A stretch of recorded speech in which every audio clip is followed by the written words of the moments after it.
Le soleil se levait doucement sur le parc de la faune sauvage de Douai-la-Fontaine, baignant les enclos d'une lumière dorée qui rappelait à Héloïse Dumont ses plus beaux souvenirs d'enfance.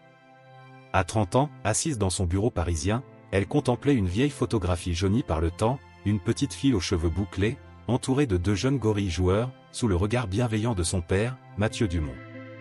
Les premières années de sa vie avaient été extraordinaires, bien différentes de celles des autres enfants.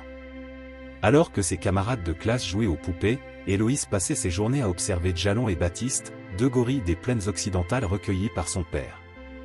Elle se souvenait encore de leur arrivée au parc, 2 petits êtres fragiles qui avaient perdu leur famille. Son père, éminent conservationniste, les avait accueillis avec tout l'amour et l'expertise dont il était capable. Au fil des mois, une connexion unique s'était développée entre Héloïse et les 2 primates. Djalon, le plus espiègle des 2, adorait faire des pirouettes pour attirer son attention, tandis que Baptiste, plus réservé, préférait partager des moments calmes, observant attentivement les dessins qu'elle faisait près de leur enclos. Ces instants précieux avaient façonné sa vision du monde et son amour profond pour la nature. Son père lui avait appris l'importance de respecter ces créatures majestueuses, de comprendre leurs besoins et leurs comportements. « Les animaux ne nous appartiennent pas, ma chérie, répétait-il souvent. Notre rôle est de les protéger et de les préparer à retrouver leur liberté. » Ces paroles résonnaient encore dans son esprit, même 20 ans après. Le jour de la séparation restait gravé dans sa mémoire. Elle avait 11 ans lorsque son père avait annoncé que Djalon et Baptiste étaient prêts à retourner dans leur habitat naturel, au Gabon.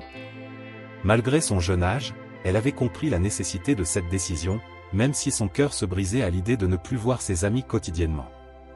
La veille de leur départ, elle avait passé des heures à leur parler, promettant silencieusement qu'un jour, elle les retrouverait. Aujourd'hui, assise devant son ordinateur, Héloïse terminait les derniers préparatifs d'une expédition qui la ramènerait sur les traces de son enfance. En tant que biologiste de la conservation, elle avait consacré sa carrière à poursuivre l'œuvre de son père, mais cette mission était différente. Plus personnelle. Plus profonde. Elle allait retourner au Gabon, dans l'espoir de retrouver Djalon et Baptiste, et de documenter leur adaptation à la vie sauvage. Sur son bureau, une carte détaillée de la forêt gabonaise côtoyait des rapports scientifiques et des notes de terrain jaunies. Son père les avait méticuleusement rédigés lors de la réintroduction des gorilles. Ces documents précieux contenaient des indices sur la zone exacte où ils avaient été relâchés, ainsi que des observations sur leurs comportements initiaux en liberté. Héloïse les avait étudiés des centaines de fois, cherchant le moindre détail qui pourrait l'aider dans sa quête. Le bureau d'Héloïse à l'Institut de conservation de Paris bourdonnait d'activité. Sur les murs, des cartes satellites du Gabon côtoyaient des photographies de gorilles dans leur habitat naturel. Une équipe soigneusement sélectionnée se réunissait pour la dernière fois avant le grand départ. Parmi eux, Jean-Marc Lefebvre, un primatologue reconnu, et Sophie Girard, une documentariste passionnée par la cause animale. Les conditions météorologiques seront difficiles, expliquait Héloïse, pointant du doigt une zone sur la carte. La saison des pluies approche, et nous devrons être particulièrement vigilants. Ses doigts traçaient le parcours prévu, s'arrêtant sur une région densément boisée où son père avait relâché Djalon et Baptiste des années auparavant. La préparation de l'expédition avait nécessité des mois de travail acharné. Chaque détail devait être minutieusement planifié, le matériel de tracking, les équipements de surveillance, les provisions. Mais ce qui préoccupait le plus Héloïse, c'était la méthode d'approche qu'elle devrait adopter si elle retrouvait ses amis d'enfance. Les gorilles auraient-ils gardé en mémoire les interactions de leur jeunesse ? Le soir venu, alors qu'elle rangeait les derniers documents dans son bureau, Héloïse tomba sur une vieille boîte que son père lui avait confiée. À l'intérieur, elle découvrit un petit carnet usé qu'elle n'avait jamais remarqué auparavant. Les pages jaunies contenaient des observations détaillées sur les comportements spécifiques de Djalon et Baptiste, mais aussi des détails plus personnels. Son père avait noté leurs préférences, leurs habitudes, leurs façons uniques de communiquer. Une annotation particulière attira son attention. Baptiste répond toujours à un sifflement particulier, une mélodie que ma fille lui chantait souvent. Héloïse se souvenait parfaitement de cette mélodie, une berceuse que sa mère lui chantait quand elle était petite. Cette découverte inattendue pourrait-elle être la clé pour établir un premier contact ? Dans les jours qui suivirent, l'effervescence des préparatifs s'intensifia. L'équipe gabonaise sur place confirmait avoir repéré des signes encourageants, des nids récents, des traces caractéristiques, des marques territoriales qui correspondaient aux patterns comportementaux documentés par son père. Ces indices ravivaient l'espoir d'Héloïse, même si elle savait que retrouver 2 gorilles spécifiques dans l'immensité de la forêt équatoriale relevait presque du miracle. La veille du départ, Héloïse reçut un appel inattendu d'un ancien collègue de son père, le professeur Laurent Martinez. Il avait suivi de près les premières années de Djalon et Baptiste dans la nature. Ces informations étaient précieuses mais aussi troublantes, la zone où ils avaient été relâchés avait considérablement changé. De nouveaux groupes de gorilles s'étaient établis, modifiant la dynamique sociale de la région. Cette nouvelle information ajoutait une couche de complexité à leur mission. Non seulement ils devraient localiser Djalon et Baptiste, mais ils devraient aussi naviguer dans un territoire potentiellement disputé par différents groupes de gorilles. Héloïse comprit qu'elle devrait peut-être réviser sa stratégie d'approche, tout en restant fidèle à son objectif principal, documenter le succès de la réintroduction tout en respectant l'équilibre naturel de leur habitat. L'air humide du Gabon enveloppa Héloïse dès sa descente d'avion à Libreville.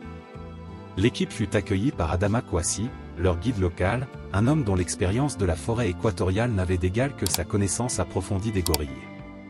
Son regard perçant témoignait de décennies passées à étudier et protéger ces grands primates.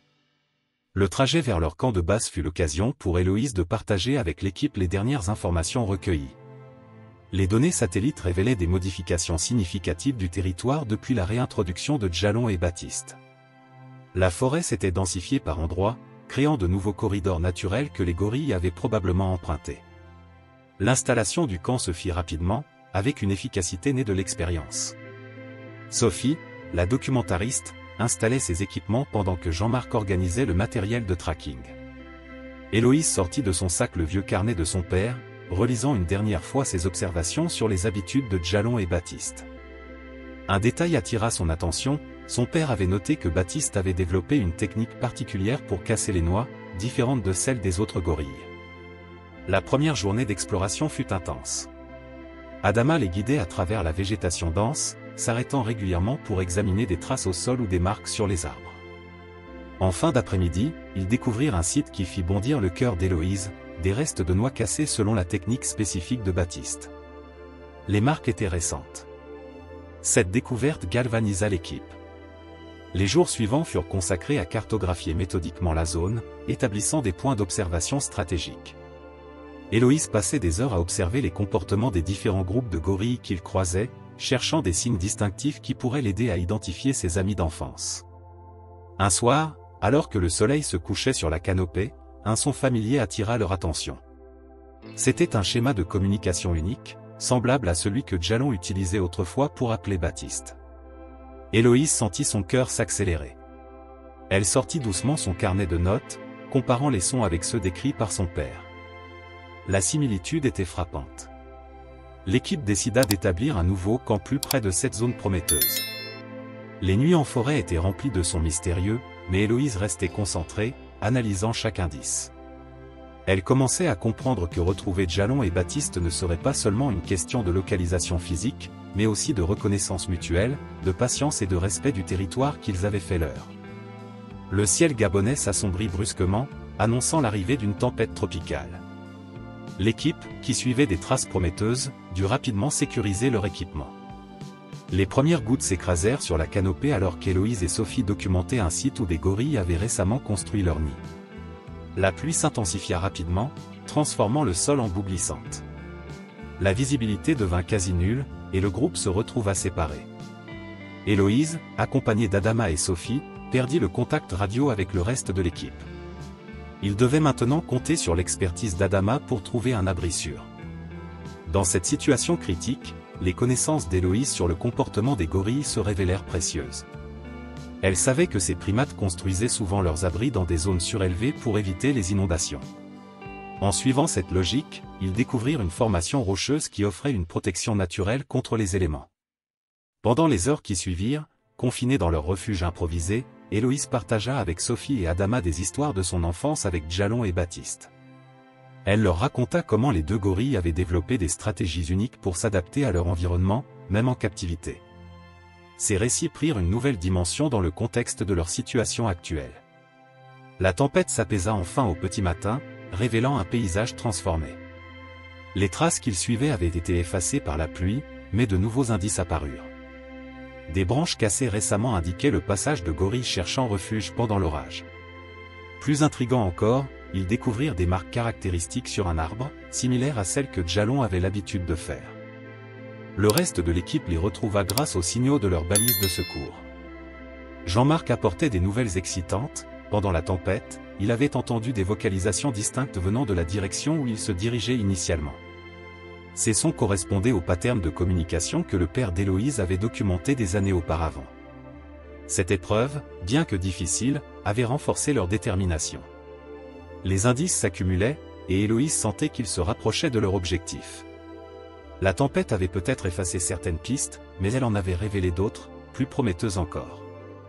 L'aube se levait sur la forêt gabonaise quand l'équipe aperçut une silhouette massive entre les arbres. Héloïse reconnut immédiatement la démarche caractéristique de Djalon.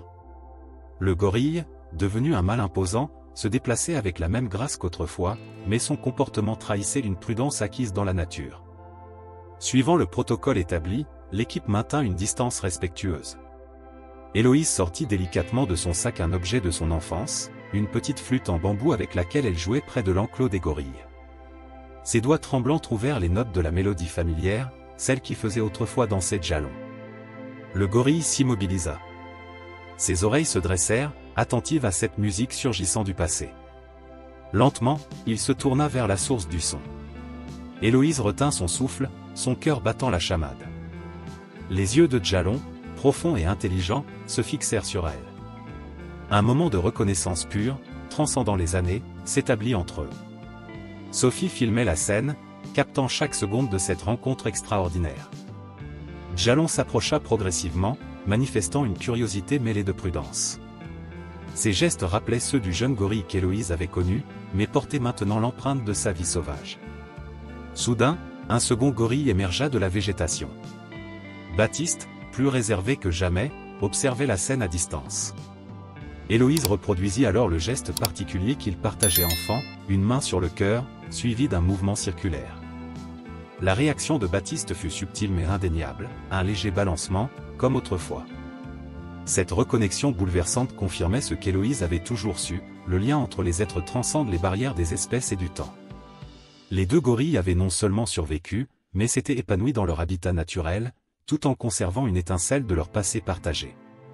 Diès chapitre 6, l'héritage. L'expédition touchait à sa fin, mais sa portée dépassait largement les attentes initiales. Les observations minutieuses de l'équipe révélaient que Djalon et Baptiste avaient non seulement prospéré, mais avaient aussi transmis leurs comportements uniques à d'autres membres de leur groupe. Leur réintroduction était un succès éclatant qui validait les méthodes de Mathieu Dumont. Les derniers jours furent consacrés à documenter les interactions sociales des gorilles.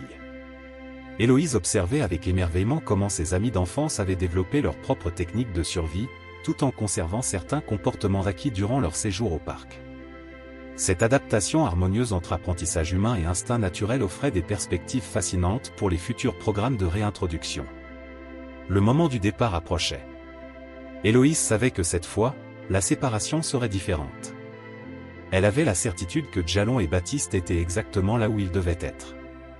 Le succès de leur réintroduction prouvait que le respect de la nature et la confiance en sa capacité de résilience étaient la clé de la conservation. De retour à Paris, Héloïse présenta les résultats de l'expédition à la communauté scientifique. Les images capturées par Sophie, montrant l'intelligence sociale et l'adaptabilité des gorilles, suscitèrent un vif intérêt. Cette documentation précieuse allait servir de base pour améliorer les futurs programmes de réintroduction d'espèces. Dans son bureau, Héloïse contemplait une nouvelle photographie, elle-même, adulte, aux côtés de Djalon et Baptiste, désormais majestueux patriarches de leur groupe. Cette image symbolisait la réussite d'une approche de conservation respectueuse, où la protection de la nature s'harmonisait avec le développement naturel des espèces. L'histoire de Djalon et Baptiste était devenue un symbole d'espoir, prouvant que le lien entre l'homme et la nature pouvait être préservé tout en respectant la liberté et la dignité des animaux sauvages. L'héritage de Mathieu Dumont vivait à travers eux, et sa fille continuait son œuvre, forte de cette expérience unique qui avait transformé sa vision de la conservation. Fin de l'histoire. Chers auditeurs, nous espérons que l'histoire d'Héloïse, Djalon et Baptiste vous a touché. Pour continuer ce voyage émotionnel, nous avons préparé une playlist spéciale avec des histoires tout aussi captivantes. Retrouvez-la en cliquant sur le lien à gauche. Si cette histoire vous a plu, n'oubliez pas de vous abonner à notre chaîne et de liker la vidéo. Chaque jour, nous partageons des histoires uniques qui explorent la complexité de la vie et notre connexion avec la nature. Rejoignez-nous dans les commentaires pour partager vos propres expériences de liens extraordinaires avec le monde animal.